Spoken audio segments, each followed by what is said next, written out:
So, uh, 2.5 billion years ago, if you were to somehow just magically teleport to Earth, you'd die in seconds. Oh, absolutely. Instantly. Right. Because the atmosphere was essentially this toxic soup of methane and ammonia. Like there was absolutely no free oxygen. Not at all. It was a completely alien world compared to what we know. Yeah, the sky might have looked orange. The oceans were probably this weird green, and there wasn't a single plant, animal, or insect anywhere. But the heroes that saved this planet, the ones that terraformed it so that you and I could actually breathe today, they weren't massive trees or, I don't know, some kind of alien technology. No, they were microscopic single-celled blobs. And it really is one of the most staggering facts of biology. It is, yeah. These primitive single-celled organisms, specifically cyanobacteria, they basically just invented a new way to eat, Just out of nowhere. pretty much. They started using sunlight to create energy, which is a process we now know as photosynthesis. Mm. And the waste product they pumped out from that, it was oxygen. Yeah, so over millions of years, they literally changed the chemical composition of the entire atmosphere. And that completely blows my mind. Because, welcome to our deep dive for today, where we're looking at the patterns of life on Earth. We usually look at nature and see this beautiful, overwhelming explosion of life, right? Right, it's everywhere you look. It's like walking into a massive, wildly unorganized library where just millions of books are piled up to the ceiling. You've got towering trees, those oxygen-pumping microbes, soaring eagles, plants that eat insects. It's a chaotic, beautiful mess. It really is a mess if you don't know what you're looking at. Exactly. But if you actually want to understand how that room works, you need an organizing system. Mm. So our mission for this deep dive is to explore the absolute extremes of life on Earth. From the very small to the very large. Yeah, we're going to jump from the simplest bacteria to the most massive mammals based on our source material today, and we're going to decode exactly how and why scientists have organized this wild party of a planet into a neat, functional system. Because it's not just random, you know?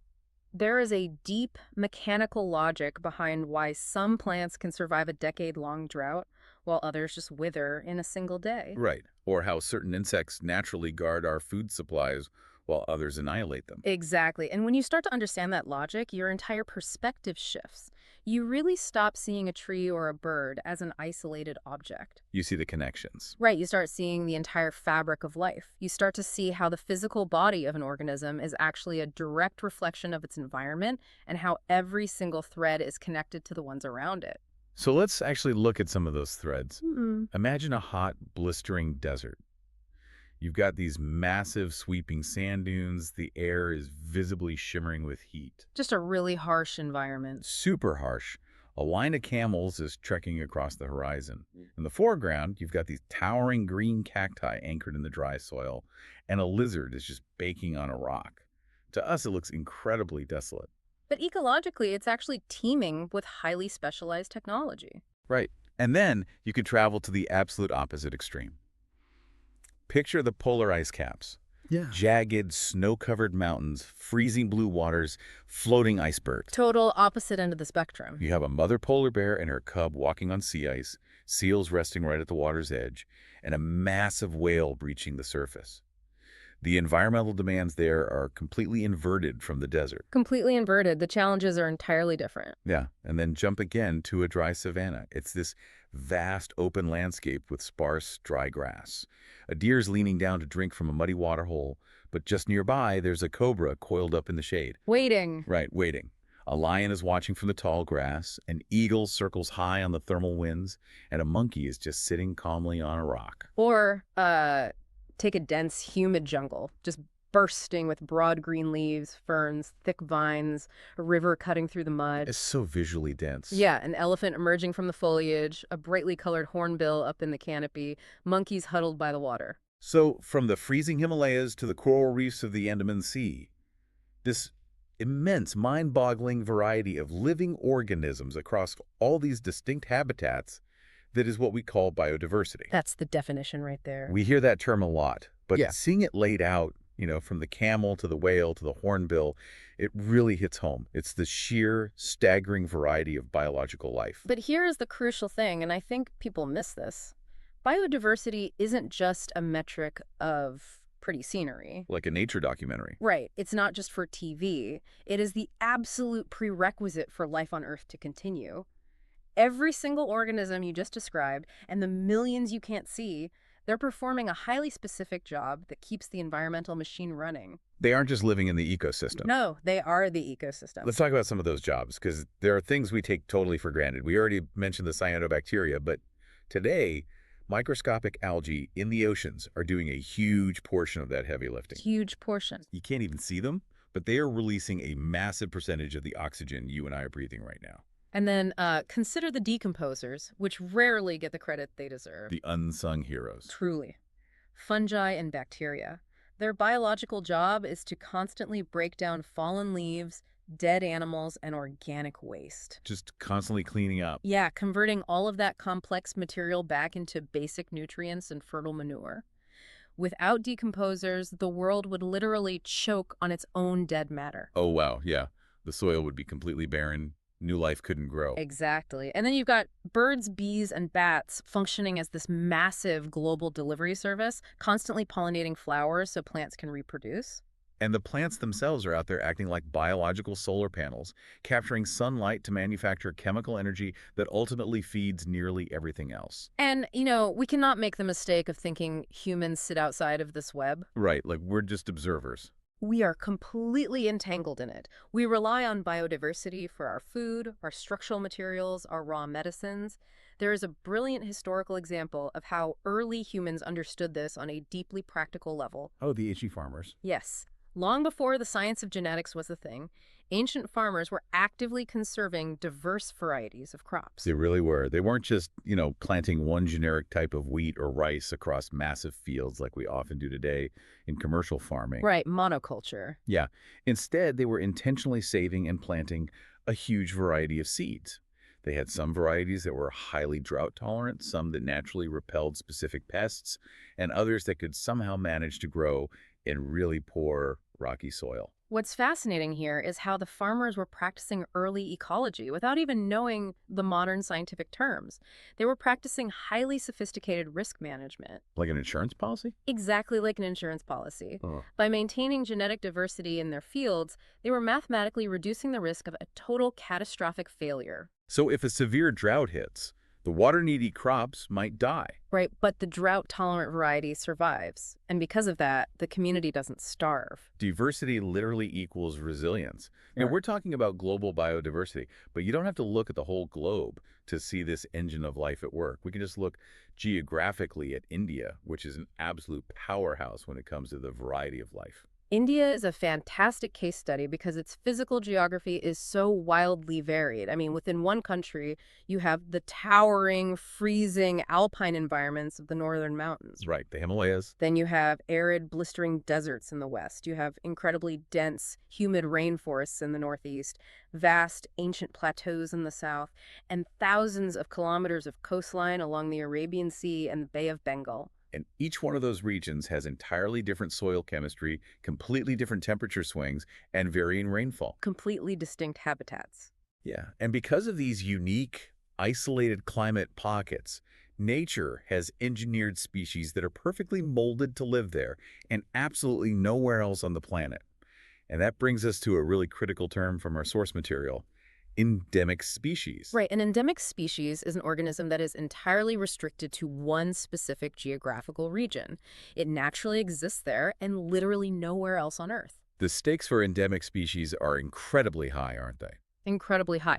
If a habitat is destroyed and an endemic species is lost from that specific region, it doesn't just mean a local extinction. It means that entire species is gone from the universe forever. Yes, permanently gone. Let's think about some of the unique endemic species found in India based on the deep dive material. There's the Nilgiri tar. If you picture a sturdy mountain goat with backward curving horns and a thick, dark brown coat, it is perfectly biomechanically adapted to navigating steep, rocky, high-altitude cliffs. Or the lion-tailed macaque. This is a really visually striking monkey. It really is. It looks amazing. It has this grand silver-white mane surrounding its black face, which resembles a lion, hence the name. And it has evolved to spend its entire life high up in the canopy of specific evergreen forests. And it's not just mammals either. Think about the Nepenthes cassiana. This is an Indian variety of a pitcher plant. Oh, the carnivorous one. Yeah, it's this vibrant, green, carnivorous plant that has shaped its leaves into a deep, literal jug or pitcher. It lures unsuspecting insects inside, traps them, and digests them to get nutrients because the soil it lives in is so incredibly poor. It's an amazing adaptation. And then you have the Neelakurinji. This is a shrub that covers entire hillsides with these spectacular, vibrant purple flowers. But it operates on this bizarre biological clock where it only blooms once every 12 years. Because India has these dramatically different landscapes, it supports a massive number of these unique endemic species. But here is the critical part. Many of these regions have also undergone severe habitat loss due to human expansion. Okay, let's unpack this. Because when a region has a very high concentration of endemic species, A&D is under severe threat. Scientists classify it as a biodiversity hotspot. But hotspot sounds like a good thing, like a trendy vacation destination. Right, like a Wi-Fi hotspot. Exactly. But in ecology, it's a bit of a red alert, right? It's exactly a red alert. A biodiversity hotspot isn't just a place with a lot of animals. It must meet two very strict mathematical criteria. First, it must contain a huge number of endemic species. It has to be biologically irreplaceable. Okay, so it has to have things found nowhere else. Right. And second, it must have already lost at least 70% of its original natural vegetation. So a hotspot is a place of immense, unique biological wealth that is actively burning down. That is a terrifying image. Globally, there are several of these critical hotspots located in and around India. We're looking at the Western Ghats, the Indo-Burma region, which covers northeast India, the entire Himalayan range, and Sundaland, which encompasses the Nicobar Islands. And the urgency of protecting these specific areas really can't be overstated. When you lose habitat in a hotspot, you aren't just reducing the total headcount of animals on Earth. It's much worse than that. You are permanently severing unique branches from the evolutionary tree of life.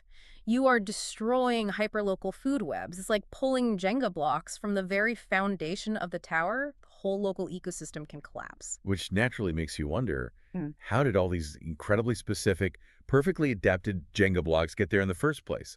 Like, how did we get carnivorous pitcher plants and monkeys with lion manes? Well, we have to shift our perspective from geography to deep time. The immense biodiversity we see today, it didn't just appear overnight. Right. It is the result of evolution and adaptation, a staggeringly slow, relentless process of biological trial and error. Let's actually walk through exactly how that works for our listeners. Imagine a population of organisms, let's say a group of animals that look kind of like horses living in a specific environment.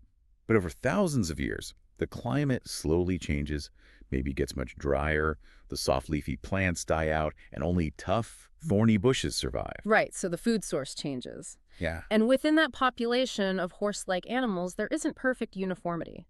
Just like with humans, there are tiny natural genetic variations between individuals. Some might have slightly thicker tooth enamel or a slightly longer neck. Okay. In the old environment, those traits didn't matter much.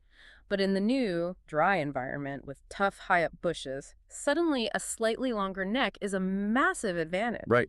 The animal with the longer neck can reach more food. Because it eats more, it's healthier. Because it's healthier, it survives longer and is more likely to have babies. Precisely. And it passes that genetic trait for a slightly longer neck down to its offspring. Meanwhile, the animals with shorter necks struggle to find food, they reproduce less, and eventually they die out. So it's not like the animals are choosing to grow a longer neck. No, this isn't a conscious choice. It is the environment blindly filtering for the traits that work best. Over millions of years and thousands of tiny, accumulating changes, you don't just have a horse with a long neck anymore. You have a giraffe. Wow.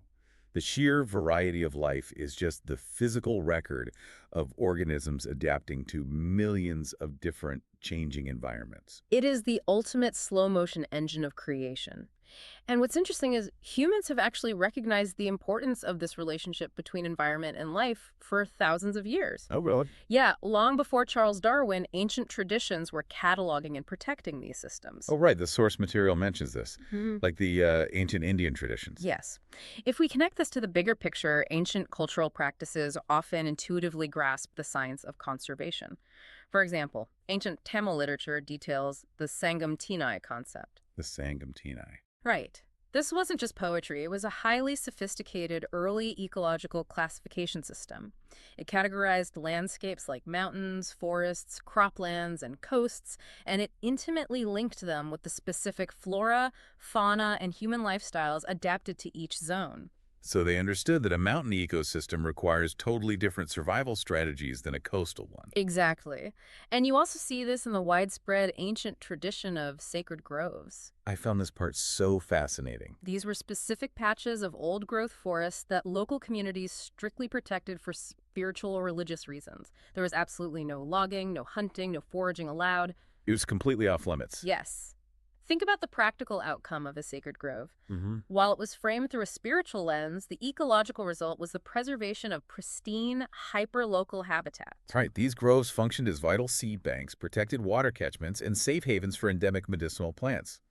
These ancient cultural practices were basically a highly sophisticated survival strategy. Ensuring the long-term health of the environment their civilization depended on. So humans have always known, intuitively, that we need to protect this diversity.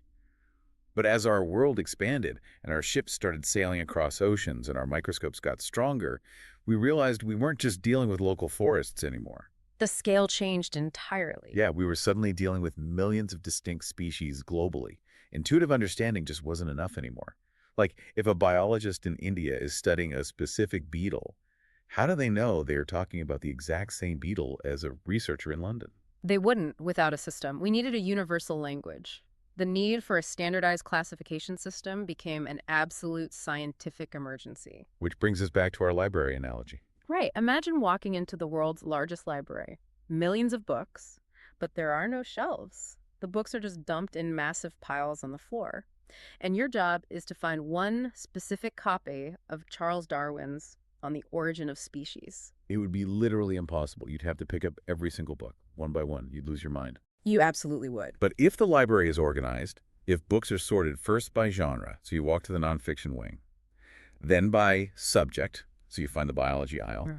then alphabetically by author, down to Darwin, you can find that exact book out of millions in a matter of minutes. Earth is that disorganized library, and the species are the books.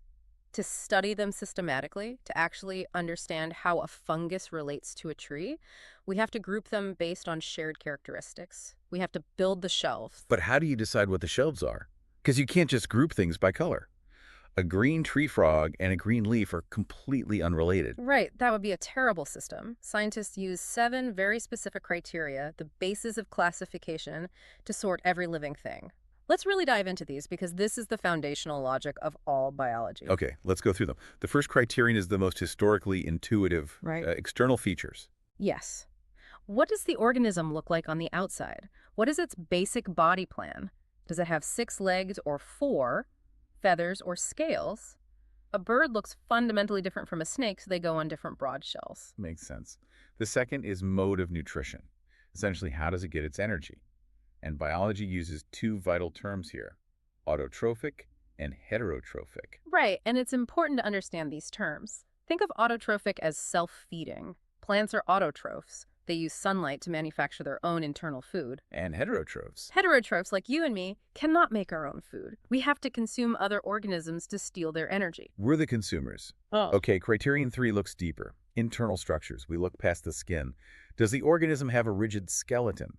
Are there lungs or gills? What kind of tissues and organs are present? This helps separate animals that might look similar on the outside but are totally different on the inside. Number 4 is a massive one.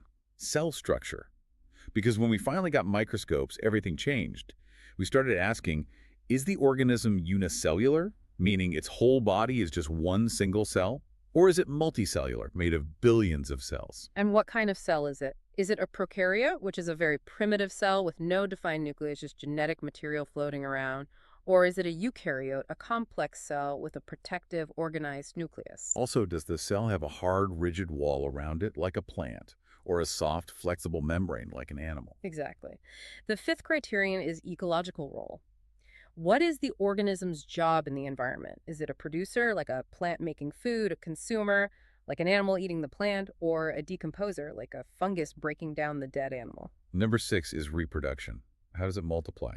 Does it reproduce asexually, basically just cloning itself without a partner? Which is fast and efficient, but provides zero genetic variety. Right. Or does it reproduce sexually, requiring two parents? Hmm. This is slower and takes more energy, but it scrambles the DNA, creating the vital genetic diversity that drives evolution. And finally, number 7, which is the most recent and arguably the most disruptive tool in science. Genetic similarity. We no longer just look at the outside or the organs, we sequence the actual DNA code. And this must have caused absolute chaos in the biological library when it was discovered, right? Because sometimes two things look identical on the outside, but their DNA proves they aren't related at all. Oh, it caused massive taxonomic earthquakes. We realized that some organisms had evolved similar external features independently, like a shark and a dolphin looking somewhat similar because they both swim in the ocean. But they aren't closely related. Not at all. Genetically, the dolphin is vastly closer to a human than to a shark. DNA analysis allows us to trace the actual, literal family tree of life, revealing the true common ancestors. So by applying those 7 criteria from what it looks like down to its raw genetic code, scientists have built the shelves of our biological library. But why is this actually useful in the real world? Like, practically speaking. Let's look at a case study from the material. There's a brilliant example regarding the Pak Tiger Reserve in Arunachal Pradesh. The Pak Tiger Reserve is an incredibly biodiverse area. Researchers have cataloged nearly 300 distinct bird species just within the boundaries of this one reserve. To put that in perspective, the entire country of India has roughly 1,300 bird species. Wow, so Pak holds almost a quarter of all India's bird diversity. Exactly. And it is particularly famous for its hornbills. There are 4 very specific species of hornbills living in this one reserve: the rufous-necked hornbill, the oriental pied hornbill, the great hornbill, and the wreathed hornbill. Now, if we didn't have classification, a park ranger might just say, yep, we have a lot of big birds here. But because we classify them into distinct species, we unlock a whole new level of ecological data. Yes, these hornbills are massive birds, and they have very specific real estate requirements. They cannot build nests out of twigs. They absolutely require large, ancient, old-growth trees that have naturally formed cavities big enough for them to nest in. And they have specific diets too, right? Right, they are frugivores. They rely on very specific types of wild fruits to survive. Because scientists have classified these 4 distinct species, they can track their behavior individually. And what they found is amazing. These different hornbill species don't all just hang out together. They divide up the forest based entirely on the size of the available tree cavities and the fruiting seasons of specific trees. This turns classification into an active diagnostic tool. Biologists can use the hornbills as indicator species. If the population of the great hornbill starts to drop, researchers know immediately that something is happening to the oldest, largest trees in the forest, or that a specific fruit-bearing tree is failing. So what does this all mean? It means classification allows us to ask precise, targeted questions about the health of an ecosystem. It lets you see the invisible wires connecting the bird to the tree to the soil. It's all connected. So to summarize, there are 5 major benefits to this whole classification endeavor. 1. It makes studying millions of organisms actually systematic and possible. 2. It highlights the similarities and differences, revealing evolutionary paths. 3. It exposes the intricate relationships and interactions, like the hornbill and the old-growth tree. 4. It gives us a rigorous framework for identifying and naming entirely new organisms when we find them. And 5. It is absolutely vital for conservation. Because you can't pass a law to protect an animal if you don't know exactly what it is and where it lives. Exactly. Classification is not just about museum curators sticking Latin labels on dead beetles. It is the operating manual for the planet. It is a dynamic, evolving map of how every living thing survives. Let's actually open that operating manual and start reading the major chapters. We're going to build the tree of life. Modern biology generally uses what's called the 5-kingdom classification system, originally proposed by a scientist named Robert Whitaker. To navigate these 5 kingdoms, we are going to heavily rely on our cellular criteria. We are looking at the type of cell, whether a cell wall is present, the number of cells, and the mode of nutrition. We'll start at the very foundation of the library, the absolute simplest forms of life, Kingdom Monera. Kingdom Monera is entirely composed of unicellular prokaryotes. That means every single organism in this kingdom is a solitary, standalone cell. And they are prokaryotes, meaning they do not have a neatly organized, membrane-bound nucleus. Their genetic material is just floating freely in the cell fluid. So this kingdom is basically the bacteria. Basically, yes. It's hard to visualize bacteria because they're invisible to the naked eye, but you can actually prove they exist and multiply with a very simple experiment from the text. Imagine you take a small glass bottle. You fill it about a quarter of the way up with some dry grass, straw, or animal fodder. Then you top it off with stagnant pond water. Stagnant is key here. Right, you tie a piece of muslin cloth tightly over the top so it can breathe, and you leave it entirely undisturbed on a windowsill for a week. What you are doing there is creating a biological incubator. That stagnant pond water already contains trace amounts of Monera various bacteria. By adding the dead grass, you've provided a massive food source. A buffet for bacteria. A literal buffet. The bacteria begin to break down the grass, and because they reproduce asexually, just splitting in two, they multiply exponentially. If you take a single drop of that water after 7 days and put it under a microscope, it wouldn't just be water anymore. It would be a sprawling, chaotic metropolis of microbial life. You've essentially cultured a spontaneous, microscopic ecosystem. And while a single bacteria might seem insignificant, remember the cyanobacteria we talked about at the beginning? They belong to Kingdom Monera. By multiplying exactly like they do in that glass bottle, but on a global ocean scale, they were able to terraform the Earth's atmosphere. And the proof of that ancient terraforming event actually exists in stone. We have fossils of this. They're called stromatolites. Yes. Stromatolites are not fossils of bones or shells. They're essentially fossilized bacterial mats. Billions of ancient cyanobacteria growing in shallow water would trap layers of sediment and sand. Over time, these layers compacted and turned to solid rock. It's amazing that we can find those today. You can find these ancient stromatolite formations in places like Rajasthan and Madhya Pradesh in India. They are some of the oldest physical evidence of life on this planet, dating back billions of years. It's incredible. The smallest things built the foundation for everything else. Now, moving one step up in complexity, we arrive at the second kingdom, Protista. Kingdom Protista is where life took a massive evolutionary leap.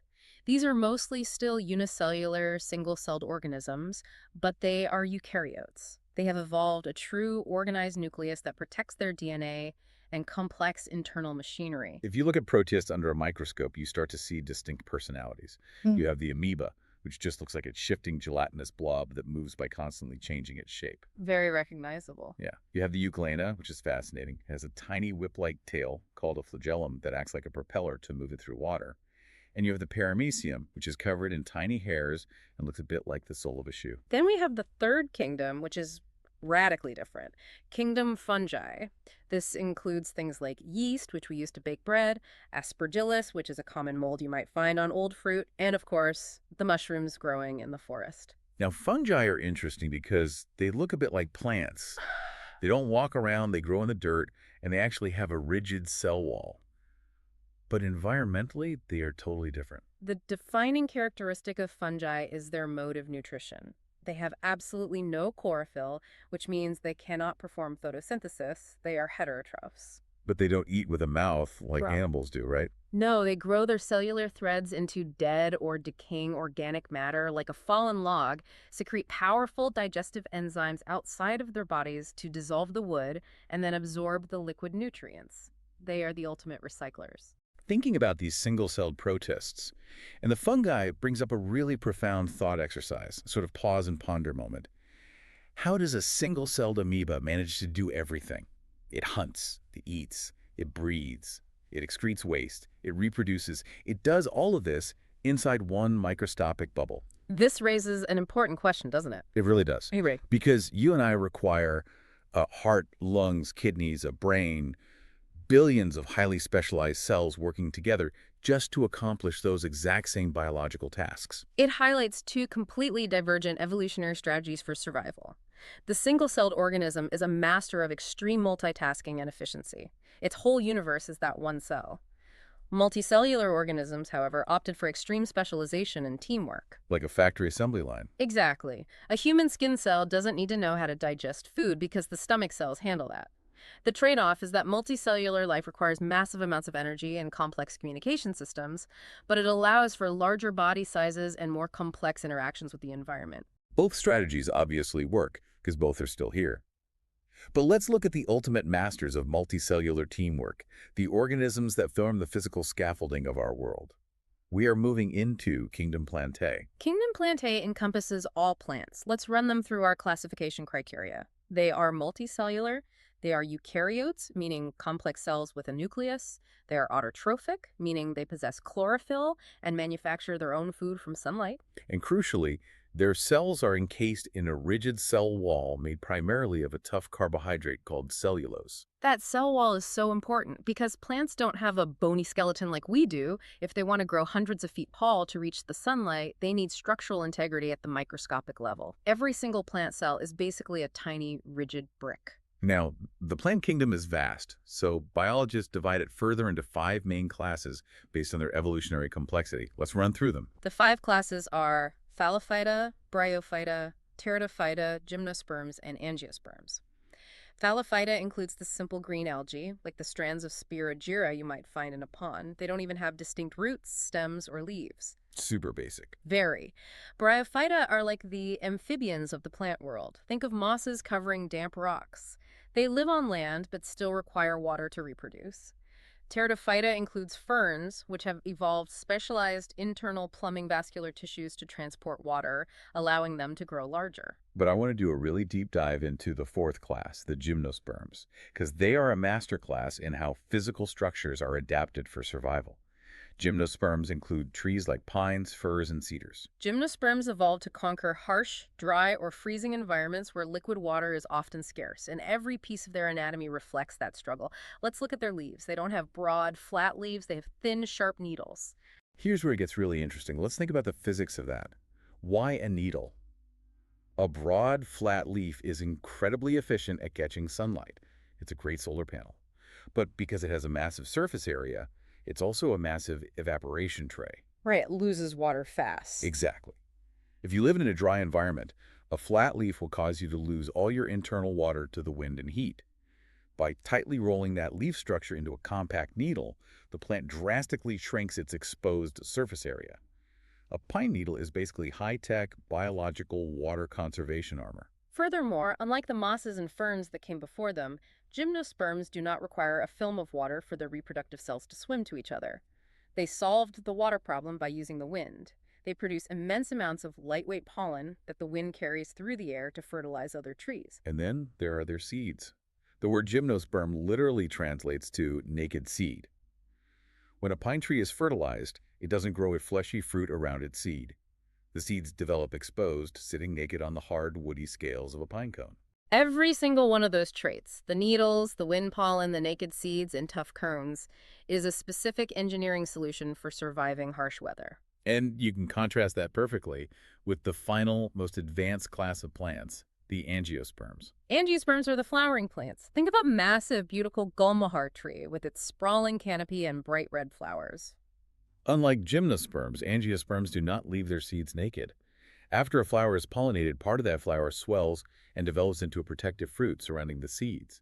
An apple, a tomato, a pumpkin, these are all angiosperm fruits. This was a revolutionary evolutionary leap because it allowed plants to partner with animals. Instead of relying on random wind, a bird eats the sweet fruit, flies miles away, and excretes the seed in a new location, complete with a starter pack of fertilizer. It's biological bribery. The plant feeds the animal to act as its transport system. So we've seen how plants adapt their structures, turning leaves into needles or flowers into fruits. Animals have undergone equally wild and far more mobile structural changes over deep time. The immense diversity in animal body shapes, from a worm to an elephant, is the direct result of long-term structural adaptation to different environments. The environment presents a problem, and over millions of years, animal bodies warp and change to solve it. Think about a fish. Water is dense and hard to move through, and there is very little dissolved oxygen compared to the air. So over deep time, fish bodies streamlined into torpedo shapes, they develop fins for precise propulsion, and they evolved complex gills that can filter microscopic oxygen molecules directly out of the liquid. Or look to the sky. To conquer the air, birds had to completely redesign the vertebrate body plan. They evolved feathers, which are incredibly complex structures providing aerodynamic lift and insulation. But more importantly, they altered their internal architecture. The hollow bones. Yes, many of birds' bones are entirely hollow, laced with structural struts like the inside of an airplane wing, making them incredibly lightweight but strong enough to withstand the forces of flight. In extreme environments, the adaptations get even more specialized. Think back to the camel in the desert. They didn't just evolve to tolerate heat, they evolved biological storage tanks. The hump on a camel's back isn't actually filled with water. It's filled with specialized fat. Right, and when food and water are non-existent, the camel's metabolism breaks down that fat, and the chemical reaction actually produces water internally. In the freezing Arctic, polar bears went the other direction. They developed incredibly dense, hollow fur that traps insulating air, and a massive layer of blubber beneath black skin that absorbs whatever weak solar radiation is available. And then there's a structural adaptation that defines us. Mammals. Mammals evolved mammary glands. This is a massive functional change where a mother's body can biologically synthesize a highly nutritious liquid milk to feed her offspring. In unpredictable, dangerous environments, this dramatically increases the survival rate of the young because they don't have to immediately hunt or forage for themselves. We even see extreme hyperspecialization in amphibians. Take the purple frog of India. It looks completely bizarre, like a bloated purple balloon with a tiny head and short, stout limbs. A very strange-looking animal. It's very strange, but it looks like that because it spends almost its entire life buried deep underground in wet soil, only surfacing for a few days a year to breed. Its body is perfectly engineered for digging and living in a subterranean, humid environment. Nature molds the body to fit the habitat perfectly. But with all these completely different shapes, sizes, and survival strategies, how do we fit them all into our biological library? The 5 kingdoms are too broad. Saying a human and a purple frog and a fish are all animals doesn't help us organize them precisely. We need a stricter filing system. This is where biologists use the hierarchy of classification. It is a strict, step-by-step sorting algorithm that moves from incredibly broad groups down to highly specific, singular identities. The standard hierarchy goes: kingdom, phylum, class, order, family, genus, species. Let me make sure I have this right. At the top level, kingdom, you have a massive, diverse group of organisms that only share a few fundamental traits like all animals are multicellular and eat food. But as you move down the steps, from kingdom to phylum to class, the groups get smaller, and the organisms inside those groups share more and more specific features. Exactly. Every lower level you move, from kingdom down to species, the organisms share more and more common features. Every lower group is nested inside the group above it. The easiest way to visualize this hierarchy is to think about how you write your home address on a package. Okay, I love this analogy. Walk me through it. Imagine your kingdom is your country. It includes hundreds of millions of people who are vastly different, but they all live within the same broad borders. Your phylum is your state. Now you've narrowed it down. Your class is your city. Your order is your specific neighborhood. Your family is your exact street. Your genus is the specific apartment building on that street. And finally, the species is your exact apartment number. So if a postal worker just has the country, the kingdom, they will never find you. But by following the hierarchy step by step, they narrow down the search parameters until they pinpoint your exact, unique location out of billions of possibilities. In biology, this hierarchical address system helps a scientist identify an organism, see exactly who its evolutionary neighbors are on the street, and trace its exact lineage. And importantly, this system doesn't just organize the animals alive today. It allows us to organize the dead and trace life backward through deep time. Paleontology and the study of fossils are crucial to classification. This brings us to a really eminent figure in Indian science, Birbal Sahni. He was a pioneer in paleobotany, the study of fossilized plants.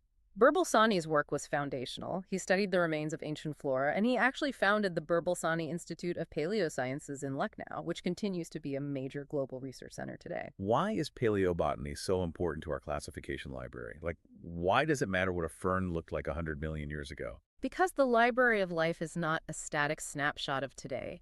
It is a continuous, living historical record.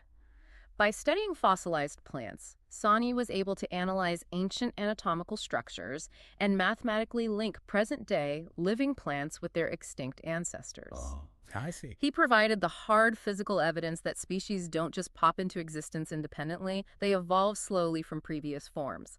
Fossils allow us to see the actual trunk and ancient branches of the tree of life, not just the modern leaves. Okay, we have covered a staggering amount of ground. We know the kingdoms, we know the rules, we know how to use the hierarchy. It is time for the final exam based on the end of chapter exercise table.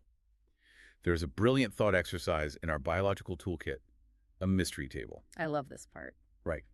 Imagine some scientists went out and gathered samples from totally different environments, but instead of telling us what the organisms are, they only recorded their microscopic cellular features and how they eat. We have to play detective and figure out which kingdom each organism belongs to, purely based on the rules we just learned. Let's solve this. This is the perfect test of the biological logic we've been discussing. Let's look at the first subject, organism P. The lab notes say, it is microscopic, it has no true nucleus, it has a rigid cell covering, and it was found surviving in an environment with incredibly high salinity and high temperature. Okay, looking at the clues. No true nucleus. That is the absolute smoking gun. If a cell doesn't have an organized nucleus, it is a prokaryote. And in our five-kingdom system, there is only one shelf for prokaryotes. So organism P absolutely has to be kingdom Onera, a bacteria. Correct. The fact that it survives in extreme boiling salt water just tells me it's a highly adapted extremophile bacteria. Spot-on analysis. The cellular structure gives it away immediately. Let's move to organism Q lab notes. It is multicellular, it has a cell wall, but it has no chlorophyll, and it was found growing on dead organic matter. Multicellular and a cell wall. Okay, that's easy. It's a plant. Kingdom Plantae. Next. Not so fast. Look closely at the next two clues. No chlorophyll. Oh, wait. If it doesn't have chlorophyll, it cannot perform photosynthesis. It can't act like a solar panel. It can't make its own food. Meh. But it has a rigid cell wall. Exactly. Read the final clue. Growing on dead organic matter. It has to eat dead stuff to survive. It's a heterotroph. Ah, I see. So it's kingdom fungi, a mushroom. So structurally, it builds itself kind of like a plant with a cell wall, but chemically and biologically, it has to eat things to survive, making it more like an animal. Precisely. That is why relying on just one criterion, like a cell wall, will lead you astray. You have to use all the criteria in tandem. Let's look at organism R lab notes. Oh. It is unicellular. It has a true nucleus. A contractile vacuole is present. It moves through water using flagella. And interestingly, it shows photosynthesis when in the light, but becomes heterotrophic and hunts for food in the absence of light. This organism has an identity crisis. Okay, let's break it down. Unicellular with a true nucleus. That means it's a single-celled eukaryote. The kingdom specifically reserved for single-celled eukaryotes is Protista. And this specific behavior, photosynthesizing like a plant during the day, but using its flagella tail to swim around and eat things like an animal at night, that sounds exactly like a euglena. So organism R is kingdom Protista. Excellent. Now for organism S lab notes, it is multicellular. It has well-differentiated complex tissues, a spinal backbone is present, and it relies on aquatic respiration gills during its early life stages. Multicellular with complex tissues and a backbone. That immediately rules out Monera, Protista, fungi, and Plantae. It is undeniably kingdom Animalia. And the specific clue about aquatic respiration early in life tells us it's an amphibian. It starts life in the water as a tadpole breathing with gills and later develops lungs. It's a frog or a salamander. Mammalia. Perfect. Which brings us to the final entry on the table, and this is where the entire system we just spent an hour building gets thrown into absolute chaos. Organism T. The lab notes are very short. It is acellular, meaning it is not a cell. It contains genetic material and remains totally inert and inactive when outside of a host cell. Organism T is a virus. Yeah. And this is the ultimate wrench in the gears of classification, because a virus doesn't fit into Monera, Protista, fungi, Plantae, or Animalia. It creates a profound philosophical dilemma for biology. Think about the five-kingdom classification system. What is the foundational metric we use for almost every kingdom? The cell. Prokaryote versus eukaryote, unicellular versus multicellular, cell wall versus no cell wall. The cell is considered the fundamental basic unit of life. Right. But a virus is acellular. It has no cell membrane. It has no internal organs. It cannot metabolize energy. It cannot grow. And crucially, it cannot reproduce on its own. So if it's floating in the air or sitting on a doorknob, it's doing absolutely nothing. It's essentially just a rogue packet of genetic code wrapped up in a protein shell. It's complex chemistry, but it's totally inert. It's dead. The exact millisecond that inert protein shell comes into contact with a compatible host cell, say a cell in your respiratory tract, it acts. It chemically picks the lock on the cell membrane, injects its genetic code inside, and completely hijacks the host cell's internal machinery. It takes over completely. It forces the host cell to stop its normal functions and start aggressively manufacturing thousands of new copies of the virus until the host cell literally explodes, releasing the new viruses to infect more cells. And when it's doing that, it seems incredibly, terrifyingly alive. It has a goal, it has a strategy, it multiplies, it evolves to evade our immune systems. So we are faced with this massive biological paradox. At what exact molecular threshold does a complex chemical reaction become a living biological organism? Is a virus alive, or is it just a rogue machine? And this reveals a beautiful, frustrating truth about science. Our classification systems, the kingdoms, the hierarchy are ultimately human constructs. They are boxes we have drawn to try and make sense of nature. But nature does not care about our boxes. Nature exists on a continuous spectrum. Yeah, that makes sense. When science encounters something that completely breaks the rules, like a virus, we are forced to ask a huge question. Do we forcefully shove it into a box where it doesn't belong? Do we invent a brand new box just for viruses? Or do we have to entirely tear down our current system and redefine the very meaning of the word alive? That is the ultimate cliffhanger. How would you listeners solve the virus problem? Do we make a new box or change the definition of life? It shows you that biology isn't just about memorizing a list of facts in a textbook. It is a constant, active debate. Science is always evolving, always arguing, always trying to draw a better map. It's an ongoing process, so let's quickly review the map we've drawn today. We started by exploring biodiversity, the vast and essential variety of life on Earth, from hot deserts to deep oceans, noting how places like India act as critical, threatened hotspots full of unique endemic species. We discussed how that mind-blowing diversity didn't just happen by magic. It was carved out over millions of years through evolution and structural adaptation to the environment, a process ancient cultures intuitively respected and protected through practices like sacred groves. And because the sheer volume of life is so overwhelming, we learned that we must classify it to understand it. We use rigorous criteria ranging from external features to deep cellular structure and genetic DNA to organize life into Whitaker's 5 kingdoms.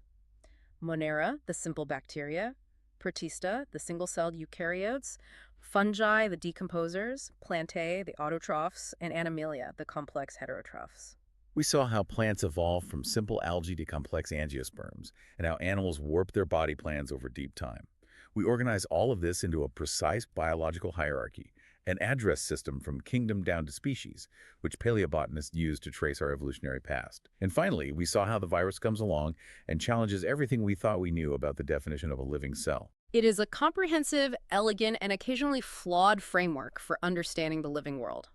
But I want to leave you with one final thought, an extrapolation of that virus dilemma we just discussed. Oh, I love a good hypothetical. Lay it on me. We've spent this entire deep dive discussing the strict rules for classifying life on Earth.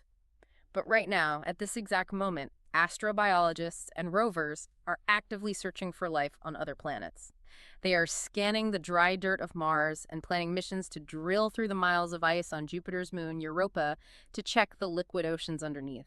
If, or perhaps when, we finally discover an alien organism, how will our Earth-centric classification system handle it? Wow. Think about that. If we find a microbe swimming in a methane lake on Titan, does it just neatly slide into Kingdom Monera? Almost certainly not. It might not be based on DNA, it might not be carbon-based. If it operates on entirely alien biochemistry, we won't just need a new box. We might have to construct a completely separate second tree of life. The rules of biology we just learned might only be the rules for our specific, isolated biological library. We might have to build a whole new wing for the universe. It just goes to show, the more we organize and categorize the messy room of nature, the more we realize just how vast the unknown truly is and how much we still have left to discover. Keep wondering, keep questioning, and keep